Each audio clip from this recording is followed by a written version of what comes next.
Assalamualaikum warahmatullahi wabarakatuh. Alhamdulillah wassalatu wassalamu ala rasulillah wa ala alihi wa ashabihi wa mawala amma ba'd. Muslimin muslimat yang dimuliakan Allah, dalam puasa sekurang-kurangnya ada dua hal yang menjadi perhatian kita, bersumber kepada dua hadis. Yang pertama, sabda Rasul, man soma ramadhana imanan wahtisaban ghufira lahu ma taqaddama min danbihi. Siapa yang berpuasa atas dasar iman dan kesadaran, ghufira lahu ma taqaddama min danbihi, Allah akan mengampuni dosa-dosa orang yang berpuasa itu di masa lalu. Hadis yang kedua,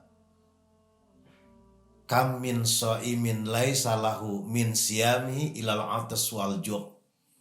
Banyak orang yang berpuasa tidak mendapatkan apa-apa kecuali lapar dan dahaga. Seolah-olah yang pertama penuh harapan, yang kedua yang mematikan. Pertama menumbuhkan, yang kedua merobohkan. Pertanyaannya, bagaimana supaya puasa kita ghufira lahu ma taqaddama min danbihi? Yang pertama tentu saja sangat bergantung kepada niat. Innamal a'malu bin niat. Bahwa segala sesuatu itu sangat bergantung kepada niat. Niatnya apa? Apa yang kita sering ikrarkan di dalam doa iftitah. Inna sholati wa nusuki wa mahyaya wa mamati lillahi rabbil alamin. Sesungguhnya sholatku, ibadahku, hidup dan matiku lillahi rabbil alamin. Ujungnya adalah lillah. Bagi muslimin dan muslimat yang biasa pakai usolli, bagi yang tidak tolong jangan memaksakan. Ada kalimat ujungnya lillahi ta'ala. Misalnya sholli fardhu subhi rakaataini mustaqbilal kiblati adaan ma'muman atau imaman lillahi ta'ala. Karena Allah semata-mata. Kita juga mendengar ketika taraweh, habis taraweh kemudian dipimpin oleh imam, nawaitu shoma ghadin an adai fardhi syahri ramadhana hadisanati fardhu lillahi ta'ala. Jadi semuanya lillahi ta'ala. Bahkan untuk haji lillahi ta'alanya didahulukan. Walillahi ala nasi hijjul bait man istata'a ilaihi sabila. Ini maksudnya apa? Ketika setarnya, ketika memulai kita memantapkan hati beribadah kepada Allah, yang dituju tidak ada lain kecuali Allah. Tidak boleh kita sholat ingin lunas hutang. Tidak boleh kita sholat ingin supaya banyak uang. Dan tidak boleh kita puasa niat supaya langsing. Kita tuju hanya lillahi ta'ala. Tapi Allah memberikan kesempatan berdoa di tengah-tengah sholat. Ada kalimat doa duduk di antara dua sujud. Rabbil firli warhamni wajburni warfa'ni warzukni wahdini wa'afini wa'afani. Warzukni, minta rezeki saja boleh. Yang tidak boleh di awal ketika kita memulai sholat, memulai puasa, mutlak hanya lillahi ta'ala.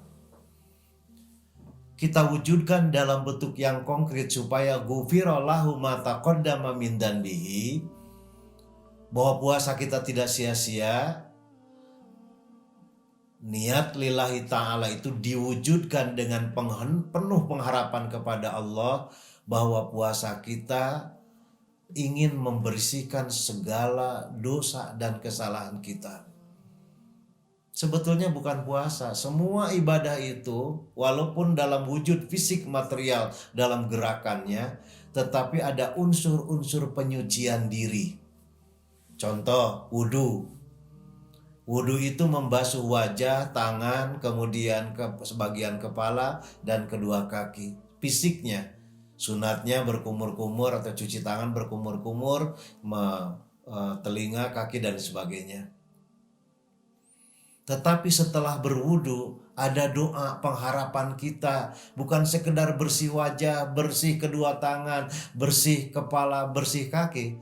Allahumma ij'alni minat tawwabina waj'alni minal mutatahhirin waj'alni min ibadika shalihin. Ya Allah, jadikanlah kami ini orang-orang yang bertobat, orang-orang yang membersihkan diri, dan jadikanlah kami ini golongan orang-orang solih. Padahal yang dicuci hanya wajah, tangan, kaki, dan lain sebagainya. Jadi memang niatkan lillahi ta'ala itu tidak ada lain adalah untuk pembersihan diri. Dalam sholat, sebagaimana sabda Rasulullah SAW, seandainya ada sebuah sungai di depan pintu rumahmu, kemudian kamu mandi 5 kali sehari di sungai itu, apakah masih tersisa daki dan kotoran? Tentu saja tidak. Maka kata Nabi, fadzalika mislus salawatil kham. Demikianlah perumpamaan sholat 5 waktu mencuci, membersihkan daki-daki dan dosa kita. Kemudian kita lihat zakat. Zakat yang kita berikan harta kekayaan.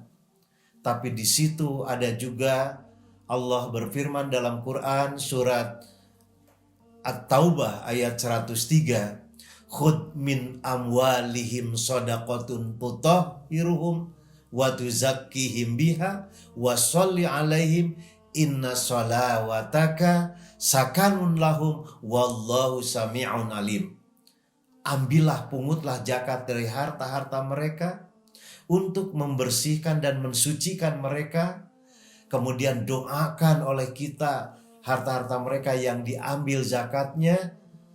Sesungguhnya doamu buat mereka yang melakukan zakat sakanun lahum, membuat satu ketenangan, keadem ayeman dalam jiwa mereka. Wallahu sami'un alim. Adapun Allah itu maha mendengar lagi maha mengetahui. Itu dalam zakat. Bahkan ada dalam doa zakat disebutkan ajarokallahu fima a'taita,